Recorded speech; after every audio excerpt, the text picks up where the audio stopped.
पालकमंत्री पदावरून रोहित पवार यांनी महायुतीला टोला लगावलाय। गोगावलेंना 4 वर्ष पालकमंत्री पदासाठी वाट बघावी लागेल असं ते म्हणाले। भाजपने खेळी केल्याचं नंतर लक्षात येईल असंही रोहित पवार म्हणाले। पालकमंत्री पदाचा निर्णय मुख्यमंत्री घेतील अशी प्रतिक्रिया या सगळ्यावर शिरसाट यांनी दिली आहे।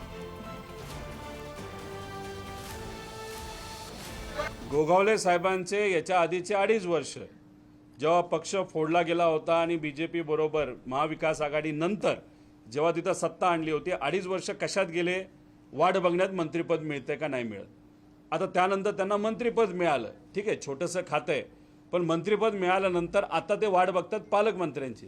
त्यांना अजून 4 वर्ष वाटच बघावी लागणार आहे पालकमंत्री पदाची आणि 4 वर्षानंतर त्यांना कळेल, अरेच्या भाजपलीच आपली खेळी केली, भाजपलीच आपला पक्ष फोडला, आपल्याला वाऱ्यावर सोडलं, आता आमदार होतो का नाही असा प्रश्न कदाचित 4 वर्षानंतर त्यांना तिथं निर्माण होऊ शकतो।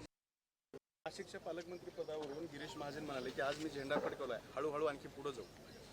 निश्चित पुढे जाऊ, महाराष्ट्र पुढे घेऊन जाऊ। महायुती आहे, महायुतीमध्ये पालकमंत्रीपद मिळवू असं म्हणतात। आता ते काय मिळवायचं ते मुख्यमंत्र्यांचा निर्णय। त्यात नाराजी काही नाही, मला जी माझ्या दृष्टीने तो काही माझा अधिकार नाही आहे त्याच्यावर भाष्य करण्याचा। परंतु असं आहे, महायुतीमध्ये 1-2 जिल्ह्याच्या पालकमंत्री पदावरून थोडीशी त्या ठिकाणी नाराजी सातत्याने व्यक्त होत राहते। पण मला वाटतं आमच्या महायुतीचे तिन्ही नेते, माननीय मुख्यमंत्री महोदय आणि माननीय दोन्ही उपमुख्यमंत्री महोदय त्यातून मार्ग काढतील।